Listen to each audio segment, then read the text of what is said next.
voted for Joe DiMaggio as the greatest player I'd seen. And they asked, it's a good question because I've never been asked this. And they said, why did you answer this way? And I said, because I was there. I saw him. Now, Mays, gee, when you say DiMaggio, you say Mays, you say Mays, you say DiMaggio. It's two terrifically wonderful ball players. Great. And, of course, but in my book, the players I saw, and I didn't see Simmons, and I didn't see Fox. I did see Greenberg. I did see Fox and Greenberg. But I did see these other fellows even more years. But you take Mays, and you take Aaron, and you take Mantle, and you take DiMaggio, and you take Frank Robinson. The Red Sox are coming off a win in their previous game. By God, in the history of baseball. Hi again, everybody, and welcome to EA Sports MVP Baseball. DiMaggio could run and feel better than you, but there's no question you were the better hitter. So could Mr. Mays, Mr. Aaron, and all the rest of them. But none of them could hit with you. Even Stan at 331, none of them could hit with you. Well, if you go on just statistics, that may be true, but I know those guys were tremendous, and I saw them over the course of 12 years, 10, 12 years. The batter is nothing to write home about. I just say, you can stack those guys up with anybody that ever played this game. Just imagine one team having Ruth and Gary on it. Back to back. Yeah. You said once, while you were in the midst of your playing career, it's hitting that I care about, but I don't care about being Ted Williams. But now, you've been Ted Williams' post career longer than you were Ted Williams as a ball player. What does being Ted Williams mean to you now? Well, I would say that I'm not carried away with Ted Williams. I know how lucky I've been. I wonder why some people still think that an old ball player is, you know, someone to come up and meet and everything, and I'm pleased with that. My greatest desire, my greatest attention, my greatest target to become a good hitter. And I had two things in my life as a young player that anybody else would have just been at seventh heaven, and I really wasn't seventh heaven, but I didn't realize it at the time. But Lefty O'Doul was the manager of the San Francisco Seals, and every good hitter I ever saw, but I hadn't seen many good hitters till then. I saw Babe Herman, who was an outstanding hitter.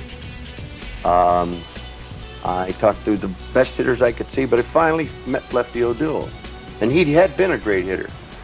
And I went up to him, and I always asked him this question: what do I have to do to become a good hitter? That's all, just to become a good hitter. Babe Herman says, well, you got to be able to run. Well, he wasn't telling me how to hit, but certainly that's one of the great factors of having a high batting average is speed. I never had that. And then I went out to Lefty O'Doul. And he's out in the field in San Diego to play night games, to take the sun bath out there with a couple of coaches. So I went out there and I talked to him, and I said, I'm Ted Williams. I said, I just signed with the San Diego Padres. And I said, I'd like to ask you one question. What do I have to do to become a good hitter? Now, this fellow had only seen me hitting batting practice. I'd only been with the club 3 or 4 days. And without hesitation, he said, kid, he says, never let anyone change you. Now, that was a pretty big endorsement, and I didn't realize it right then. 17 years old, he said, don't let anybody ever change you. And the second most impressive thing ever said about me was that when Eddie Collins, the great Hall of Famer from Philadelphia, was general manager of the Red Sox, and he came out to San Diego to look at Bobby Doerr, who they had an option, and also Georgie Myatt. And they picked up the option of Bobby Doerr, and I wasn't even playing. I was throwing batting practice to take a little hitting practice, and we're on our way. We're in Portland, as a matter of fact. And he went to Bill Lane after batting practice, and he said, who's that young kid left-hand hitter? And Mr. Lane, the owner of the club, didn't know who he was talking about. And he says, big, tall kid from San Diego. Oh, he says, oh, that kid we just signed. And he said, he's 3 or 4 years away. And Eddie Collins said, we want first option on him. Now, they had a working agreement with San Diego, so that was pretty near automatic. But the big thing was that Eddie Collins later told me. He said, Ted, you as a young kid at 17 or 18, he said, all I thought about when I saw you out there was Joe Jackson. Now, that was a hell of a compliment. And I didn't even realize how big a compliment it was. Because, you know, in the history of baseball, nobody's ever said there was ever a better hitter than Joe Jackson. Lifetime batting average of 356, I think. Right. Not in the Hall of Fame because of the Black Sox scandal. That's right. A famous quote of yours is, all I ever wanted out of life was for when I walk down the street, people to say, there goes the best damn hitter that ever lived. Well, you know, that's not fiction. I mean, that really was thoughts in my mind as a young 15, 16, 17-year-old kid. And I could even tell you that I used to see a shooting star and I'd make the best hitter there is. You wished upon a star to be the best hitter. And the other thing was money, money, money. Well, then you were born too early if you wanted. You could have hit 218 and made $2 million today. Yeah. Were you obsessed? Oh, boy, was I. Nothing ever got really in my thoughts when I got around the playground but that. First pitch.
That annoys you the most about the modern game? The lack of development of the hitters. And the give-up attitude of every single major league club, pretty near, of saying, we can't teach hitting. You may not be able to teach hitting, but there's no way that you can improve any hitter in this game. If you had 1 minute with every hitter, whether it's Barry Bonds or a guy struggling to hit 250, you had 1 minute, what would be the sermon? Sermon. The number one thing you're always thinking about, absolutely, is getting a good ball to hit. Then I asked that same individual, been playing 10 years, I said, what does that mean? Now he stammers and he stutters, and it's easy. A good ball to hit is something you see real good, that looks good to you, that you could hit. And if it doesn't, if it's in that tough spot, or if it fools you, that's certainly not a good pitch if it fools you. So the two things, the ball that looks good to you in a zone that you know you can rip, the ball that does not fool you. Up to 2 strikes, that's the cardinal rule. Now, there's one other rule that sneaks in there a little bit. That is a pitcher that you say to yourself before you get up there, if I try to pull this guy, I can't pull him. His ball does a little funny dip and going like that. I'm not going to try to pull this guy. So get a good ball to hit. I don't hit anything I'm pulled on. And that I predetermined before I go up against that pitcher, this guy I'm not going to try to pull. Would you concede to some guys? Because the book on you was, hey, shift, the Lou Boudreau shift, he'll always try to pull it. Well, for a period, I did defy that because I was right on the plate, and I was pulling everything. But then when they put in 7 guys over there, then I was hitting too many balls at them, and I couldn't shoot them through there. And so I did have to change. And so the perfect way to do it, that I didn't get myself, but I got advice from a guy, one of the greatest hitters, Paul Wainer. All you have to do is move a little bit away from the plate so that everything is away from you, and you're forced to go that way. I was right on it, boy, and I'm still cranking. I'm trying to inside out on the left field, worst stroke I never had. And not the inside out stroke is a bad stroke, but in my instance, I was so close to the plate that my bat was going through it a vertical way instead of laying the ball in a horizontal fashion to go to the field. And so hammered it for a strike. Okay, this guy's got great reactions, and he really showed it on that line drive. That was a bullet. In 1941, at the age of 23, Ted Williams did something.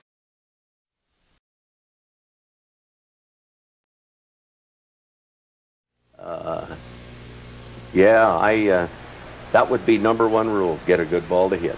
Rogers Hornsby told me that. Again, going back to my old question I used to ask all the hitters. And finally, I met Roger Hornsby. And I said, what's the most important thing for me to become a good hitter? He said, get a good ball to hit. And he was 100% right. Hit 358 lifetime. Yeah, I thought averaged 400 over a 5-year span in the 20s. Unbelievable. What a hitter. And the funny part of it is that, you know, he hit a lot in St. Louis. It was good a park to hit in. That there was, especially for somebody right center, left center. Right. Not that it was so far in right center, but it was far in left center, but he was a line drive hitter. But the big thing is, he hit 382 or something in St. Louis, and they traded him. And I said, I'm just going to look this record up. I said, I'm going to look him up. Being in that good park all the time, I'm going to look him up and see what he did the next year in the Giants, Bowler Ground. He hit 378, Bowler Ground the very next year. People used to say about you, Fenway Park, bad for a left-handed hitter. In fact, that old thing was, why not trade DeMage for Williams? DeMage shoots at the Green Monster. Williams gets the short porch and right at Yankee Stadium. But in truth, Fenway is a good hitter's park, and all left-handed hitters, Yaz, Fred Lynn, Pete Runnels, Boggs, all the left-handed hitters there always hit higher there than on the road because you have other factors that help you there. Well, the big factor for me was that it helped me wait, because I knew that if I was a little bit late, I had the short porch. And even though I didn't hit out that much time, it gave me that psychological thinking. And so as a result, I could wait. And as a result of that, I wasn't fooled. So I looked like heck, everything was batting breath. Who do you see today? Do you say, yeah, I like that guy's style. I'd like to play with that guy. Well, I see so much talent today. I really do. So much talent today. Big, strong guys that swing a bat pretty good. But they don't know that little game as good as they should know it between the pitcher and himself. They don't hit according to the count. They don't hit according to the score. They don't hit according to what they did the last 2 or 3 times at the plate. They don't hit according to the wind. And so, I remember the first guy told me that too. That was Hornsby. And I kind of said, wind? I certainly will. I try to pull the ball right into a death. Make that the day you're going to beat straight away if you can. You know what you're saying, though? You're saying they don't care as much as I care. Well, they're not obsessed like I was obsessed. Well, it's harder. It's a little harder for them today, too, I think. For number one reason, their schedule is, look, I never had guys like you bother me for interviews, this kind of thing. I've been on here an hour already. But everything is involved all day long. You can't get out of the hotel. You can't go over here. You can't, everything's a hustle bustle. And so, sure, there's a lot of things that make the modern athlete have problems that I didn't have in my era. What do you think would have become of you without baseball? What if you broke a leg? I get scared. I get scared thinking about it. And that's the reason you have to realize how lucky you've been in your life. The things turned out. Ain't I lucky I wasn't born in Idaho, up in some little town in the hills. Great hunting, great fishing, nice people, no place to play. I'd probably been an outfitter, a guide or something, Hell of a shot. Were you unhappy as a kid? It's people that theorize you had an unhappy childhood and baseball was an outlet. There were things of a personal nature that bothered me, and I think that happens in life. And things that I wish that could have been a little easier. But, maybe after seeing the news as easily as you see it today and see everything that happens in the world, you got to think just being in America, you're pretty lucky. Your dad wasn't around that much. Your mom worked for the Salvation Army. Yeah. And was kind of obsessed with that in her own way. That's right. And there wasn't too many people at home. And and I had a chance to do what I wanted to do. Luckily, there weren't the temptations that have been in the last 30, 40 years with dope and all the rest of it. And but that playground was important to me. And I had a chance to play. And there was kids to play all the time. Every night, there was an old Mexican family, Calamantes, and they had 5 kids. They all got into professional baseball. And the old man was out there every night playing pepper. Pepper, pepper, pepper, pepper, pepper, pepper, pepper. I got a chance to be in those games. I think it's the single most easiest way to develop yourself as a hitter. Pepper, pepper, pepper, pepper, pepper. Most guys don't even know. Well, it gets you bat on the ball and get you hitting the ball right and controlling the bat. And they don't even play it now very much. They don't even play pepper, and that's certainly a fault. This is an overused word, but there's a certain integrity about you. Even if people disagreed with you, there's a certain consistency through all the years about you. Do you have a personal code that you could explain? What's your personal code? Yeah. Somebody said the other day, he said, I don't believe in God, but he said, I believe in good. I have my own way of knowing whether I'm doing things right or whether I'm going to be proud of some of the things, and a lot of things I've done I haven't been proud of. But I do believe in doing things right, being the best you can, treat people as you'd like to have them treat you. And I think the great thing I like to see in any person, I said this to my kids and I've said it to anybody that I'm around, that I like enthusiasm. You show me enthusiasm, and boy, I'll show you, and you had it, and you must have had it. This guy that's successful must have had it. You got to have enthusiasm, or you're going to sleep it away. I've never met a great baseball player who didn't have to work harder at learning to play baseball than anything else he ever did. To me, it was the greatest fun I ever had, which probably explains why today I feel both humility and pride, because God let me play the game and to learn to be good at it. Proud because I've spent most of my life in the company of so many wonderful people. So in closing, I'm grateful, and I know how lucky I was to have been born in America and had a chance to play the game I love, the greatest game of them all, baseball. We're back with part 2 with Ted Williams tomorrow night. Please be here. See you later. Hope you were with us last night. We're forging right ahead. What do you regret the most? I regret the most, really, I've had 10 times more credit for being in this service than anybody else. I was only in four and a half plus years. But those are, forgive me for interrupting, they were big 4.5 years. plus years, Okay. prime years, 521 home runs. You factor in what you average, Yep. you're coming close to Ruth's record. Okay, but then my biggest regret. You know, here's the funny thing. Well, I'm not going to bring this up, but I'll tell you my biggest regret is that 1949, I thought for sure I was going to be the most valuable player in 48, and I wasn't. 49, I didn't think I was going to get it, and I got it. And 50, I'm ahead of either one of those years. In 50, don't the All-Star game with this average, that many home runs, that many runs added in. Bang, I go into the fence. I hurt my left elbow. I'm out there practically the rest of the year. But that is my biggest personal single regret. As far as my actual playing is concerned, certainly you always regret if you played as long as I did and you're only in one World Series. You got to regret that, and that we didn't win that World Series, and we should have. And but those are two of the biggest regrets. 1946, the only World Series you got in, losing 7 games, 4-3 in the 7th game at Sportsman's Park against the Cardinals. And you, arguably the greatest hitter of all time, you go 5 for 20. Of course, Stan Musial, who hit 365 that year for the Cardinals, went 6 for 24 or something like that. But when you win, it erases it. And then people said, hey, Williams doesn't come through in the clutch. Well, all I can tell you is that I played over a period of 25 years in the minors, in the big leagues over a period of 22 years.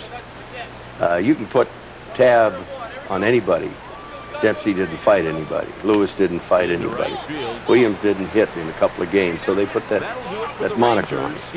And all I can tell you is that I'm doing, or I'm involved in quite a study of the greatest hitters that ever lived. And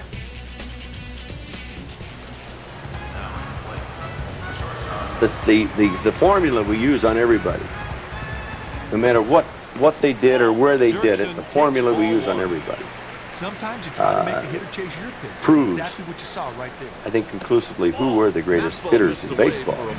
And despite what anybody might say, I'm 1, 2, 3 in everything. Well, you know, as I said to you on the radio a few years ago, you would have to strategically place as many hits as you got. It'd be impossible not to get a lot of clutch hits. You got too damn many hits. But let's put it bluntly. All things considered, given the fact that you span, after all, your career began only 4 years after Babe Ruth ended. It goes all the way up to 1960. It takes into account a new era, relief pitching, integration, night ball. Considering all that and the 344 average, second slugging average behind Babe Ruth, highest on-base percentage ever, the home runs per time at bat. Could you make a case for yourself as the best hitter who ever lived? I wouldn't like to say that I could make a case for myself. I love it when they say he's one of the greatest hitters that ever lived, and when I'm put in the category of Reuben, Gehrig, and Simmons, and Fox, and Hornsby, and Aaron, and Mays, and DiMaggio, that's good enough for me. That's good enough for me. But I want to tell you something. This is research for you. In the 50s, and I played till 60, but in the early 50s, Look magazine, pretty reputable magazine, highly thought of, and everything else. And you should look it up. Wrote one of the biggest articles that even in 1953 or 4 or 5, that I had more game-winning hits than anybody in baseball right then. So and after that, it got to where the sacrifice fly from third base, I never got any chance for that. Let's walk him and get a double play. Or pitch so tough that it looks like we pitched to him, but we didn't. Here's a little known fact, by the way. The sacrifice fly rule, in terms of scoring and how it affects your batting average, not in effect in 1941. You had 6, in effect, sac flies. You would have batted 12. That's right. That's right. And then they did change that, so that the 2 later hitters, Brett, great hitter, and Carew, great hitter, wouldn't have fared quite as well without the advantage of sacrifice fly. And those hitters were more likely to get a chance, probably, to hit with a man on third than others. Can you imagine a guy today coming into the last day of the regular season with a batting average of .399 plus that would round to .400? The pressure's on him from his agent, from his sponsors to say, don't go out there. You're a .400 hitter. You'll market this into the next century. I mean, there was enough pressure on you, after all. No one had done it since Bill Terry, I guess 11 years earlier. No one has done it since. But you went out and played in the doubleheader against the Philadelphia A's. I never honestly ever give it a thought. I didn't even think about not playing. I walked around Philadelphia all after night for near with the clubhouse kid, worried about it. And then Cronin suggested that day. Joe Cronin, the manager. Joe Cronin, the manager, suggested that day, and I never give it a thought. I said, certainly I'm playing, you know. And I could have been unlucky and not done it, but I was lucky and they fell in. You went 6 for 8, right, in the doubleheader. 6 for 8. That wasn't bad. I liked that.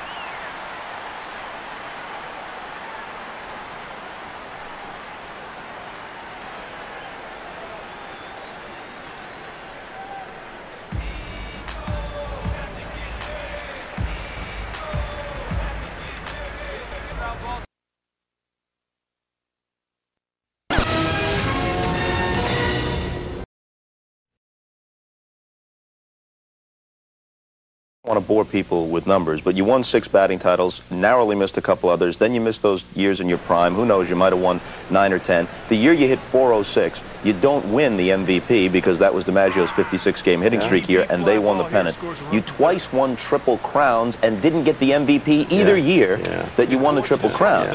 Now, some of that had to be galling, right? Well, it had its effect a little bit, but you know, in 41, now DiMaggio hit the 56, which is a super feat in baseball. I didn't think I was most favorite player. I thought he was most favorite player. There was a couple other years, though, like you say, I was the Triple Crown winner and didn't win it. And I felt that, you know, somebody's against me up there. And in fact, one time, the Boston Writers, one Boston writer didn't even give me 10th place vote, which would have given me 2 points and would have made me the winner by 1 point instead of being a loser by 1. Now, what kind of integrity is that? No matter what his personal problem was with you, how could Ted Williams in any year not be one of the 10 most valuable players? I was nasty one day after a bad day, and he had written something stinky, and so, you know, he kept that against me. But that's all water over the dam. I've really been, in my heart, so appreciative that I've been lucky enough to have accomplished some of the things that I did in baseball. And I feel at times not physically up to some of them because I couldn't run that good. Boy, could I, if I could have run, I'll tell you, it sure made it easier. And now, you know, even today, maybe they're getting smarter about it. They don't put hitting top prospect speed. Plus speed. And I can see with the way the game is today its speed is it's a hard factor to beat with the high bounces, getting through the outfield faster, getting through the infield faster. And talked to Johnny Bench one time, and I said, "Your knees really bother you that much to get behind the plate and, you know, to catch them? They really bother?" He said, "That ain't bothering me so much." He said, "Every one of them runners is on that AstroTurf," and he said, "There's no mud slowing, no nothing." He said, "They all get down there like reindeer." Maybe it couldn't have been any other way, the tempestuous nature, because of whatever it was that fueled you, that passion you had inside you. But you had your run-ins with the press. One time you spit up toward the press box, and the fans got on you, and you kind of spit in their direction from left field. As you look back on it, especially now with the level of appreciation that people have for you, does that cause you to say, I wish I hadn't? Well, I couldn't do anything about it. It was a spontaneous thing. But listen, nobody is more cognizant of the fact that the fans have been for Ted Williams for 40 years, for sure. And I realized that, and I was silly to even think that I could demonstrate in any way my dislike for him, because the fans, I think, have been truly great with me. When you hit the home run in your last time at bat at Fenway Park, one of the most famous feats in baseball history, John Updike, the great writer, wrote an essay. He was there in the ballpark that day. It's interesting. Only about 10,000 fans there. Hardly any out-of-town writers. No real television coverage. Can you imagine it today? It'd be a national event. As it is, only 10,000 fans, dreary day, overcast. You hit the home run. Updike writes this great essay called "Hub Fans Bid Kid Adieu." And they screamed and they beseeched you to come out of the dugout and tip your cap, which was something you never did. You would never tip your cap and acknowledge. And you didn't do it, and as Updike put it, gods don't answer fan letters. But you told me on the radio a few years ago, you should have. You should have come out and done it. Well, a lot of things in my life I should have done, I didn't do, but there's some things that you should do and you just can't do, and I couldn't do that then. I thought about it, but it didn't happen. They had a little day up in Boston. I don't know what they called it, but I was the honored guy, and so I thought, by God, I'm out here. I feel pretty good. And the park's full, and I said, I'm gonna tip my hat to the fans. So I got out on the ball field, and Christ, I haven't got a hat in my hand. So I hollered to my kid, "Get a hat real fast." There I am, ready to go. So the hat's brought out, and so there I am, and I said, "I just want to tell you," I said, "today I want you all to know that I'm tipping my hat to the fans, you wonderful fans in Fenway Park." I'm especially happy, though, to have a chance so they can never write ever again that I was hard-headed, and never write again that I never tipped my hat to the crowd.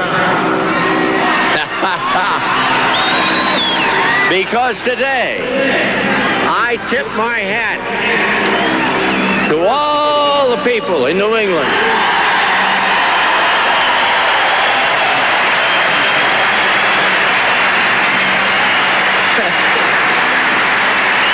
Without question, the greatest sports fans on earth. Now, we thought it'd be a good gesture if I got that hat for a memento. Guy wants $5,000 for it. On that last day, you hit a couple well before that. The ball wasn't carrying that day. You knew it was your last at-bat. There were a couple games scheduled at Yankee Stadium, but you've told me and others, and I believe you, you weren't going, no matter what. You were going to end at Fenway Park. One of the things in my life is that they knew I wasn't going to go. I told the clubhouse boy, I told the manager, I told everybody, because there was 3 days, we were out of the race, and I said, "The hell, I'm not going to go." And then it turns out that I hit a home run the last time. Now they say, "Yeah, they didn't hit that home run. You've been at Yankee Stadium." Well, that ain't true, because absolutely I told them I wasn't going to play. And they knew that, hell. So you knew it was your last time at bat. Jack Fisher, who could throw pretty hard, right-hander for the Orioles. Yeah, I never give it another thought, any extra thought, that last time I got up, than I had the previous 2 or 3. I walked first time, and then I hit 2 fly balls, and I hit the home run. But never a different thought in my head as I went to the plate the last time. It's nothing but trying to hit the ball hard. There's a drive to deep right center. This may be gone. Brad way back there watching. Home run! Ted Williams! Well, if you had written it that way, nobody would believe it, so I even tried. Ted Williams has hit his 29th home run, the 521st of his Major League career. What are you thinking as you're rounding the bases? So few people in any walk of life get to begin it and end it on their own terms. Your whole life seems to have been led, mistakes and all, on your own terms. And I think, in addition to the accomplishments, as much as anything, that's what people stand back and respect, on his own terms. And here you are running around the bases. There's no better way to end. What are you thinking? Well, I'll tell you, for the last 10 years that I played in the big leagues, I'd say the last 5 years, from second to home looked like an awful long way. And running around the bases was, you know, not that easy. But I always said I'm going to keep a good pace going around the bases. First of all, to make it fast. Secondly, to think I can still run. And so I did the same thing again. I ran around the bases like, you know, boom. And I always ran around the bases a little bit faster than some. And I'm glad I did, because games are too long anyway. I read a quote where after the game, writers come to you, how did it feel? That natural cliche question, how did it feel? And you said, I felt nothing. But you really weren't telling the truth. Oh. You felt a lot, and you just didn't want to concede that sentiment, right? Yeah. I have to say that that was certainly one of the more moving moments and tingling in my body that I ever had as a baseball player, the last home run. In fact, it was all over, and I did hit a home run. And the other one, and I've always said this, as a young kid, I hit the home run in the All-Star game. It seemed to me like the All-Star games had a little more emphasis and more importance on it than they do now. They just feel like it's an exhibition game. But I know that when I started to play All-Star games in 39 and 40, and 40 I should say, why, it was quite a feeling of let's rip them, you know. 41 Tiger Stadium place. Yeah. You always hit well. Great place for a left-handed hitter. Claude Passeau of the Cubs, bottom of the ninth. You hit the 3-run homer, and like a kid, which is what you were, you're going around clapping and jumping. How do you like this for a setting? 2 outs. The tying run at third, the winning run at first, last half of the 9th inning, and the 400th hitter of today at the plate, Ted Williams. Passeau pitches, Williams swings. There's a high drive going deep, deep. It is a home run against the tip top of the right field stand.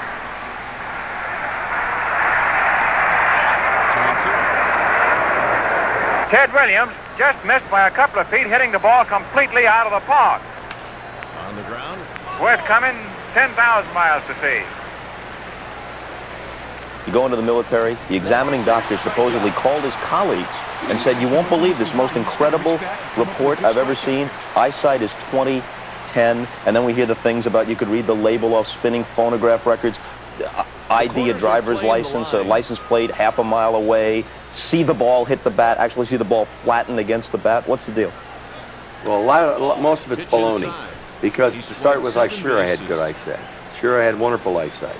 But then I wrote in my book that I got hit when I was a kid in my right eye, and there was days, even as a high school player, that I didn't see as well out of my right eye as I did my left eye.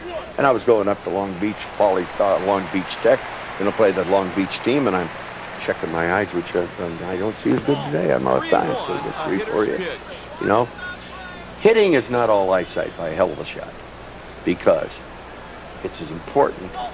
Certainly the physical mechanics are good. If the guy's got him, he's lucky. Some have more than others, but there's no reason why anybody can't become a pretty good hitter if he has the opportunity to develop. It's the hardest single thing to do in sports, and you better have a chance to develop that. Did you see the ball hit the bat, though? Did you see it? No, I didn't. All you got to do as an analyst is look at a kid and a picture, and a guy's swinging the bat, and the ball's right there in the bat, right there. See? But he's looking out there. He made his mind up when that ball was 15 feet out there. 10, 12 feet out there. Where he was going to be swinging in here, to hit that ball that he saw there and determined in the area he was going to be swinging. You told me and other people about particular at-bats. I asked you once about Feller. You went through a whole at-bat. He curved me on the first pitch, fastball in the dirt the next. It's like 1948. You remembered every pitch, the situation. David Halberstam wrote a terrific book about the pennant race and about the way people felt about baseball in that era right after World War II, summer of '49. And it ends with your recollection of the last day of the season at Yankee Stadium. Red Sox had a one-game lead, lost the last two, Saturday and Sunday. And you recalled every detail, not just in a baseball sense, but how you felt about it. To have something that you have that much passion for, that's a blessing in a way. Maybe a curse at times to care that much. Maybe it kept you up at night. But it's a blessing. It's easier to have that kind of a total commitment, concentration, or whatever you want to call it, in the day that was the one, the only, the most important, and you had the most time for it. So many divergent things today, it's pretty darn hard. You ever meet John Wayne? Oh, yeah, I met him once. Yeah. You know, you're John Wayne more than John Wayne was. Oh, sure. Easy. Yeah. He's a big guy. Certainly impressive. He made a speech one time at the Jimmy Fund building. Just came back from Africa where he went where he made that picture where he's lassoing the rhinoceroses and in the Jeep and all the rest. A very nice guy, and he made a real clever little speech about getting people to donate to charitable causes. And sometimes it's hard to get money out of people, even though they might have wanted to, but you have to, and he phrased it this way, you have to influence them sometimes like you do a mule with a whip. You give them a good swat, you know, and wake them up that way. But the way he said it was too cleverly put. He was my favorite. People have said that to you, though, right? If he were younger, if he came along as a young actor after you had retired from baseball and they made a movie about Ted Williams, assuming you could swing a bat well enough to fake it, he'd have to be the guy. Well, you know, funny thing, from 13 years old, 14 years old, he was my favorite actor. And I'd go to every one of his movies. And you know what I always said? This guy can't act, but I sure like to see him. Line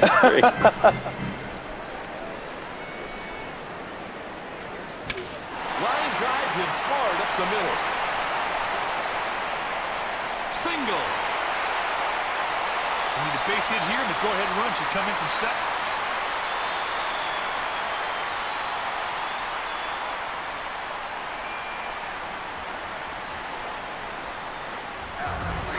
Lowell digs in at the plate.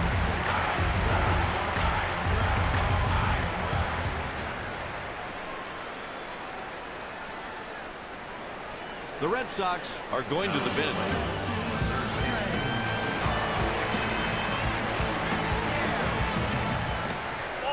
Nixon takes below the knees.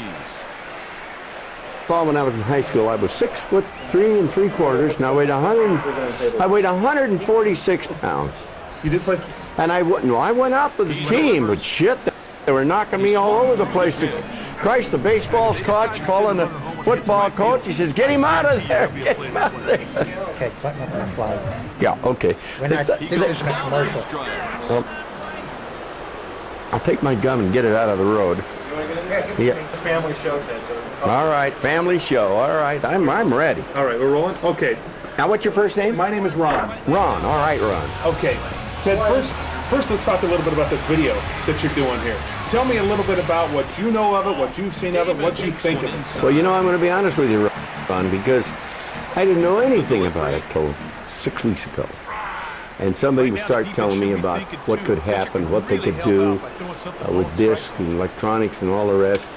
And I got acquainted with George Cadis, and he's in charge of the Global. And I'm really surprised because I've seen shots of this recreation of articles that were written about me, pictures I've never seen before, and the way they put it together. And when I started out on all this, I said, I'm not going to get talked into anything. I've got to be thoroughly convinced in my own mind. This is something new. It's going to be entertaining, educational, and can be done right. And I want to tell you, I'm completely convinced that it is. And as a learning vehicle, I just don't know how it could ever be beat. You think it just has just about learning how to hit, in fact, is in there. The science of hitting is one of the things that you... We wrote a book on the science of hitting. It had 5 different reprints. And they just took excerpts out of it and put it on these cards. The Red Sox turn it over to the and recreated the whole thing with the diagrams that were in the book to where it's a much more educational bit of information than the book ever was, because they can put so much continuity in the whole thing. Press a button and you find out about this guy. Or there's so many things you can do in this. I saw a picture in Sports Illustrated. They reran it just a couple of weeks ago, a week ago, in fact, I think. Yeah. It showed you in spring training. I think it was 1941, with a bunch of people around you, and you're getting in the stance, or you're sitting down. You're showing them how to hit. Yeah. What do you think when people refer to you as the greatest hitter of all time in baseball? Well, I feel sorry for him because it isn't quite accurate. We're bringing out a book now, the 20 greatest hitters, and that was a tough assignment. It isn't easy to bring them all out, but they have different requirements to how you can decipher just how potent the guy was at the plate. Now, when I was playing, I always said they're not giving the full amount of credit to some big hitter. Hits 40 home runs, he might hit 320, and he walks 125 times or 150 times. Those walks, you might as well flip them out the window when I was playing, because they didn't mean anything. Now they have a very, very important way of putting in that factor, and it comes under the heading of percentage of times on base. Now with that factor, you include base on balls. Very important. And slugging percentage is all important, because slugging percentage tells you what you do per time at bat. What did you hit? How many bases did you hit? So that factor is in this equation. Bringing in the righty right here right-handed hitters can have trouble picking is foolproof. And if you get those two factors in there and you figure them out the way we're figuring them out, I don't think there's any mistakes in this book. Where does the book put you? 20 greatest. I'll tell you what. I said this once and I didn't realize what I was saying, but it's so truthful that I've sat in banquets or someplace and I've heard the announcer say, "I'm the greatest hitter, yell, yell, yell," and I start slumping down on my seat. Geez, I'm trying to hide. And sure enough, he'll keep... I told the guy that introduced me to the Hall of Fame, the greatest natural hitter, yo, yo, yo. And I said, geez, don't say that. You just say pretty good hitter. Let her go with that. But this new formula we have, there'll only be one Babe Ruth, no question about that. He was the real power in the whole game for 20 years. And he's approached in some categories of hitting. But you put him in every category hitting, and there's Mr. Ruth there. 1, 2, 1, 2, 1, 2, 1, 2, or on top level. So, in my book, he's rated number 1. Now, he didn't hit as high as Ted Cobb. And he said he even tried to copy Joe Jackson. He was so good. And, you know, his 60 home runs was a mark for 50 years. And so he, I think, is rated number 1 in our book. Where am I rated? Well, the last thing I could ever do would even think that anybody was better than Babe Ruth. I really feel that way. And if my name is mentioned 1 out of 40 times with him, I'm really complimented. That's the way I really feel. And I really think a lot of people that ever saw Ruth play feel that way. Now, I'll tell you one guy that played with Joe Jackson, and another guy that played with Babe Ruth. Babe Ruth tried to copy Joe Jackson, and the other fellow who played with Joe Jackson loved the mighty Babe as much as any player he'd ever seen. But he had to say, he didn't say he was better than Ruth, but he said he's the greatest hitter I ever saw. So, you know, we got a lot of argument.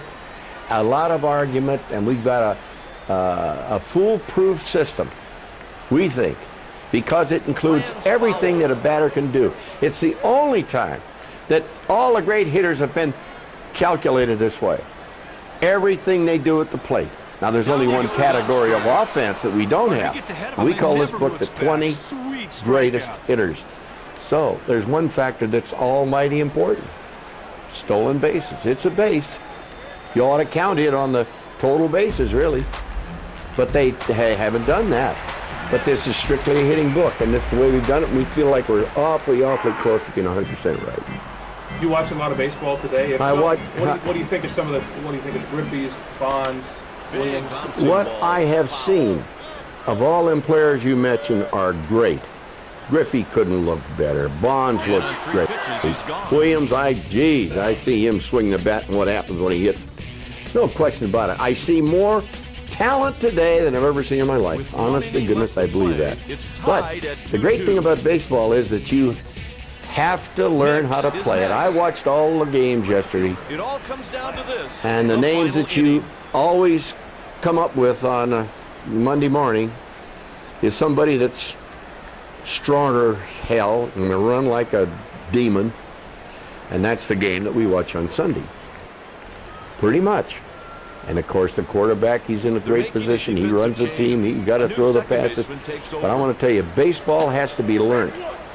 And I really and truly admire the greatest basketball player maybe, and he was determined that he was going to hit the big leagues and be able to go. Now, I have no doubt in my own personal mind that had he played as much baseball as he had played basketball, I think he'd have been right there someplace. You'd have seen him. He'd have been outstanding. How good, you never know. But I think if you had a chance to question him sometime, he'd say, yeah, learning how to hit is the first thing I had to do. Take us back to 1941. What was the season that the last person to hit over 400 in the big leagues? What's some of your best memories of that season? Well, it never affected me in a nervous fashion or an emotional factor, really, because I just felt, well, I'm out there to hit the ball, and I was going good, and this and that and the other thing.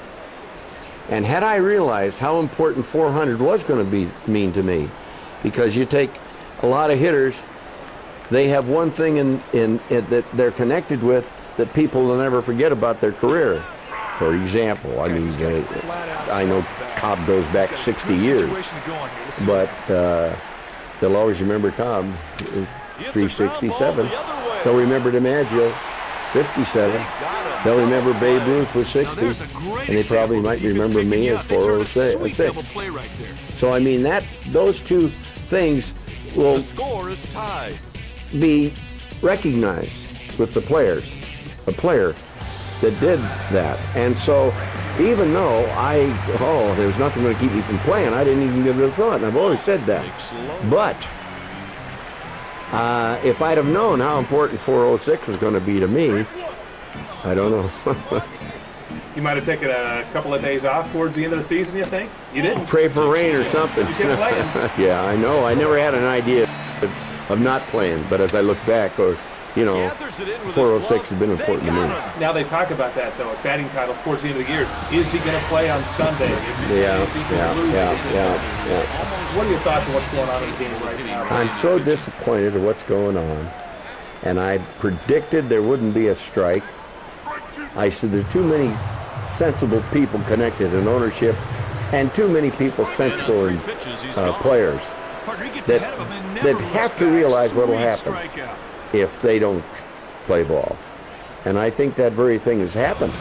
I think, and early on, one of the really outstanding sports broadcasters said that this thing is going to hurt baseball more than anybody thinks, and I think he was exactly right. And I feel exactly the same way, and just hope it doesn't go any further. What do you think, Boston Red Sox now? Next pennant. Are these guys going to win one? Well, I'd say, in all honesty, the Red Sox got a little bit to go. They, it seems like these things come in clusters, or they come in in groups, and you get 3 or 4 or 5 players all of a sudden, and gee, in 5 or 6 years they've molded into a team, and there's more talent than maybe somebody thought, and somebody come up with a great player, and nobody figured that, and so to build a baseball team is a lot harder, probably than any other sport, because and that's the great thing about baseball. You got to learn how to play it. 6'4" and 268 doesn't necessarily mean you're going to do it.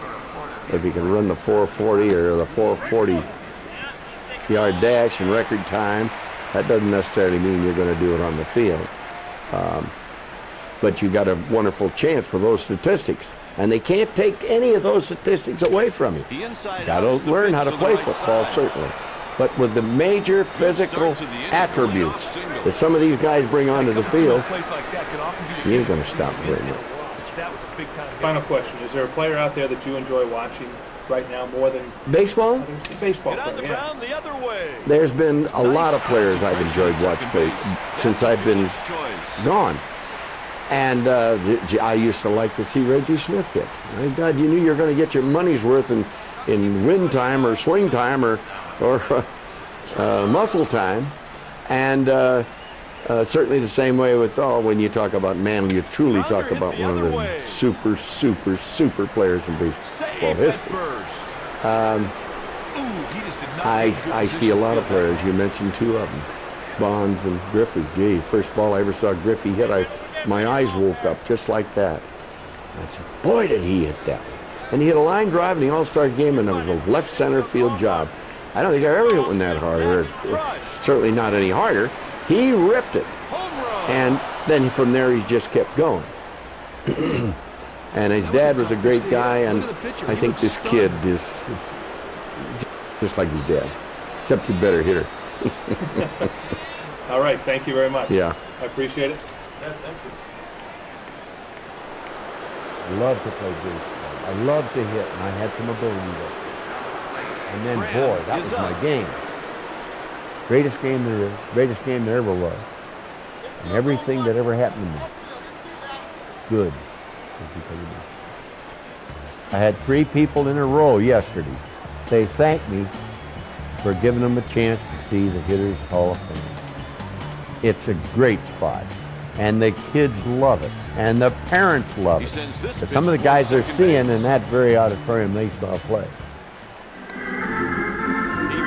It was 1941. What people were talking about more than anything else that summer was a tall, skinny kid from San Diego who was tearing the cover off the ball for the Boston Red Sox. The sports writers called him the Splendid Splinter. Ted Williams said he wanted to be the greatest hitter who ever lived, and he was having the greatest season any modern big league player ever had. The last of the 400 hitters, he hit .406 that season. And in the All-Star game, with 2 men on base, 2 men out, and the American League trailing, he hit a home run which won the game. Since the 1941 season, only one big league player has come close to hitting 400 again, Williams himself. But remember this, to do anything well in sports, you have to practice. Hitting a baseball is no different. You've just got to take the time to work at it. And this means practice, and more practice, and more practice. Get better if you want to be a hitter, because it's the toughest thing to do in sports. A little too early, and he pulls it foul. And the pitch. When you can get him thinking out there, it has to work for your advantage, because remember one thing about the pitcher. What about it? He's the dumbest guy in the ballpark, right? Right. No, we all agree on that. Hit on a line the other way. Hey, that's a great play on a very tough line drive. That's one of the toughest balls in baseball to judge. He's done for the day. Here comes the closer. One of the great things about fishing, for me, was it was constant anticipation. It was constant preparation of any fishing trip I ever went on. And then it's constant memory. Here comes the first pitch of the at-bat. For Ted Williams, whose quest for fish and game has taken him to the 500 and down hundreds of rivers and waterways. This is the one that always brings him back. That's ruled another error. Ted Williams loved the Atlantic salmon with no sudden infatuation, but a long, abiding romance that quickens his pulse and his step whenever the season is at hand. Now in the late fall, he brought his son John Henry to scout the river, anticipating the fishing he will do here in the spring. For fishermen such as Ted Williams, the Atlantic salmon represents nobility of the highest rank. Its silvery leaps and tackle-bending runs are a challenge to his ability as an angler. Its finicky appetite and touchy disposition a challenge to his ability to tie flies. Its romantic life cycle over long ocean journeys to the spawning grounds where it was born perhaps 5 years before make it an epic fish story. At this point, Williams says he's marveling again that after all this anticipation, it has finally happened. The preparation, the thrill of a perfect cast, the presentation of the fly, the ultimate strike. A series of adventures. No two salmon hit exactly alike. One might come up with a big boil and a giant leap. Another might arrive on tiptoe and just barely take the fly in its lips. Williams must now work closely with Curtis to get the salmon to the net. He prefers netting because he will release many more than he'll keep, and they are easier to handle and less likely to be injured in a net than on a beach. The fish, tailing now in windage, makes his last run. But Williams turns him quickly. He cannot go again. It's exactly what you saw right there. And Roy closes in with the net. It's a good-sized salmon, 10.5 pounds. But it's a hen, female. And Williams elects to release. Next up, David Ortiz. Probably the greatest achievement that I ever really did, other than play baseball, was that I became a Navy pilot, a Marine pilot. And I can't say that there wasn't excitement. Partner, this runner is excellent at reading pitches and their deliveries. Excitement. I wouldn't be shocked if he went here. Satisfaction. I got to say this about the Marine Corps. These are the greatest bunch of guys I ever met. In Korea, I was on a mission, well above 38 barrel out. A big coordinated flight with the Army Air Force. And on this particular mission, I went in too low on my run, and I got hit with ground fire, and I managed to get back over the field and had to make a belly landing. The plane was on fire, and I want to tell you, I was as scared as I've ever been in my life. I was lucky to get it down, and I managed to walk away. And just one lucky guy.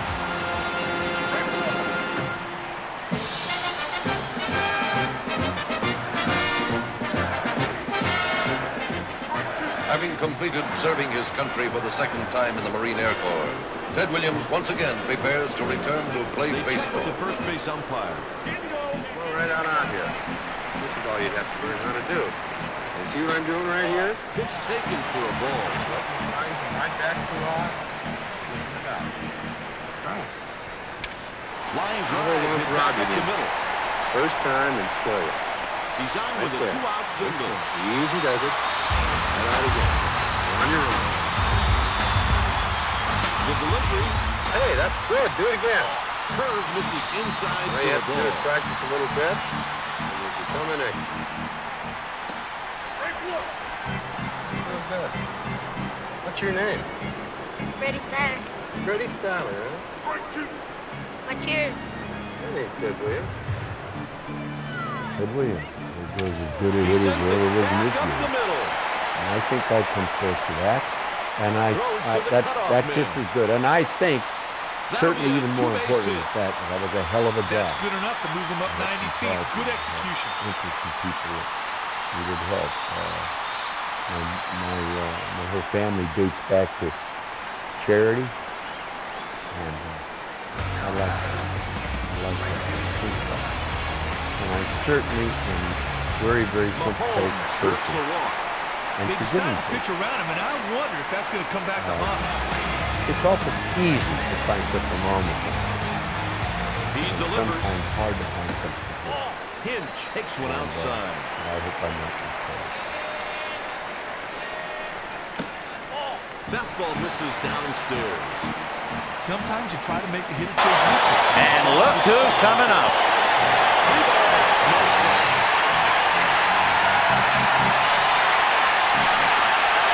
A walk forces home a run. Oh, that's a terrible time to be walking here.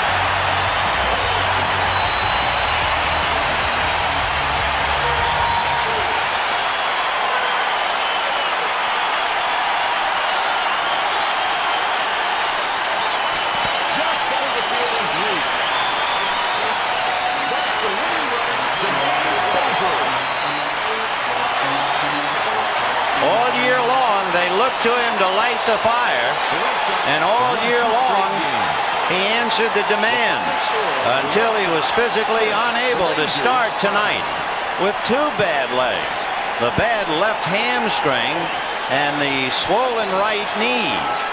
And with two out, you talk about a roll of the dice. This is it. If he hits the ball on the ground, I would imagine he would be running 50% to first base. So the Dodgers trying to catch lightning right now.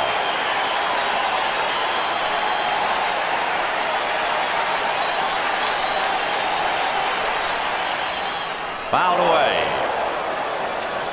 He was, complaining about the fact that with the left knee bothering him, he can't push off. Well, now he can't push off and he can't land. He's going to use all arms. Look at his crowd on its feet. What a tribute. 4-3 A's. 2 out, 9th inning. Not a bad opening act. Mike Davis, by the way, has stolen 7 out of 10. If you're wondering about Lasorda throwing the dice again.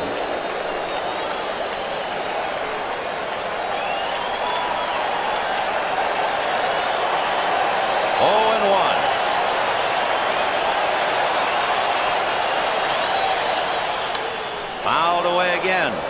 And he's staying on an outside corner. He's not going to give him a ball to pull. With Davis, he just missed. But here's 2 quick strikes, both fastballs that kind of tail away the outside part. Hasse is not even flirted with the inside part of that play.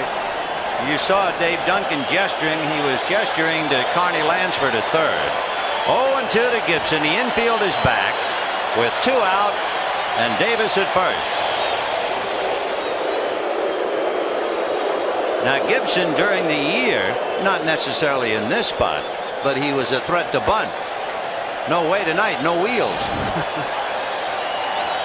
They're plenty deep in the outfield and a lot of room. They're playing him straight away in center field. Look at it, right down the line.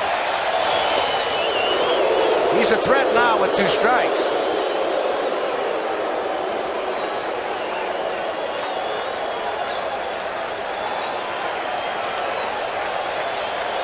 No balls, 2 strikes, 2 out.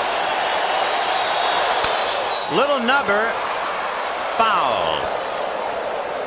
And it had to be an effort to run that far. Gibson was so banged up, he was not introduced. He did not come out onto the field before the game. You can really see the limp. He's not driving that ball. It was by him. Let's see, he's really almost has to talk to his legs and say, hey, let's go, we got to get out of here. It's one thing to favor one leg, but you can't favor 2. No way, and that's what he's trying to do. He really is. 0-2 to Gibson.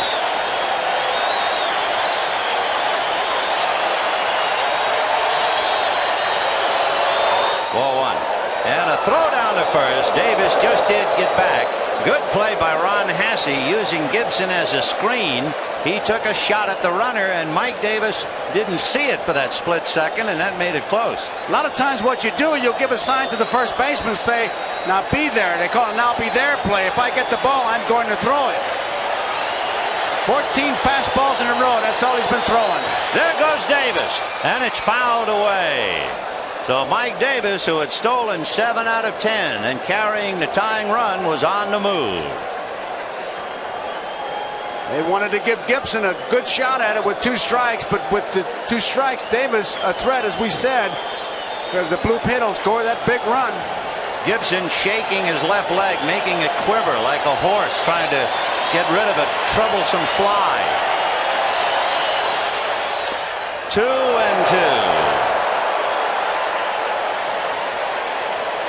Mike Scioscia can only sit now and sweat it out. He led off the inning and popped up. Tony La Russa is 1 out away from win number 1. Here's the big pitch. He's got to make it happen on this one. 2 balls and 2 strikes with 2 out. Those extra steps that Davis will get if the count goes to 3-2 are very big. So Hasse and Eckersley want that pitch of decision right here.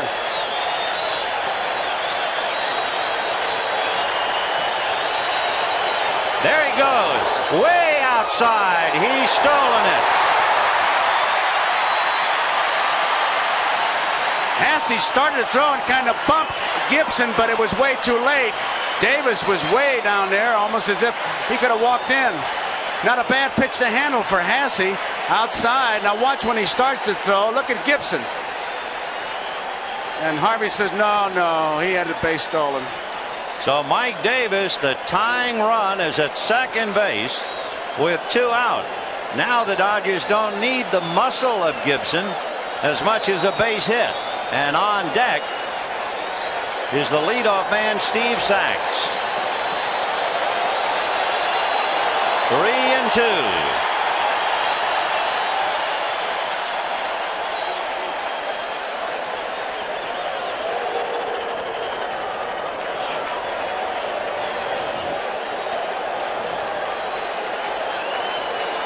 Sax waiting on deck, but the game right now is at the plate. High fly ball into right field. She is gone.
In a year that has been so improbable, the impossible has happened.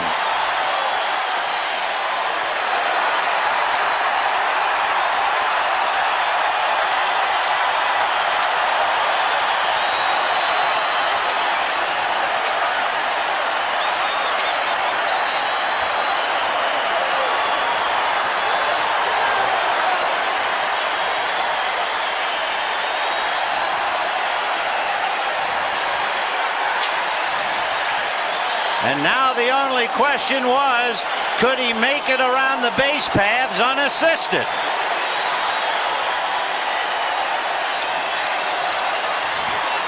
I'll tell you, there are those who say that it's what happens after the base on balls, but it's the base on balls that makes it so bad. A home run would have tied it, but the walk gives him the win. And Eckersley, who doesn't walk that many, really gets burned here. Watch Lasorda.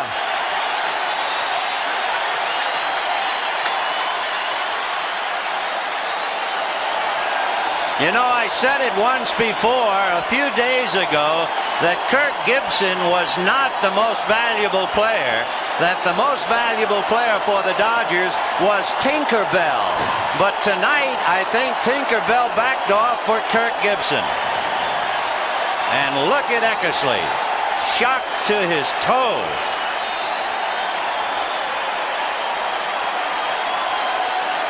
They are going wild at Dodger Stadium. No one wants to leave.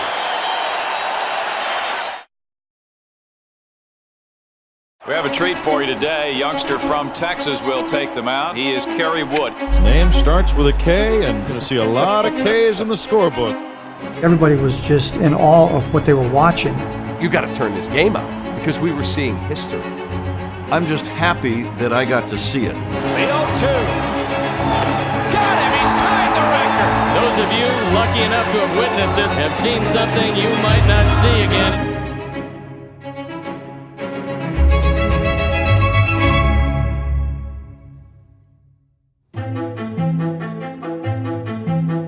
As Chicago natives would say, it was a typically beautiful early May day. It was cloudy, it was gray, it was misty, it was raw.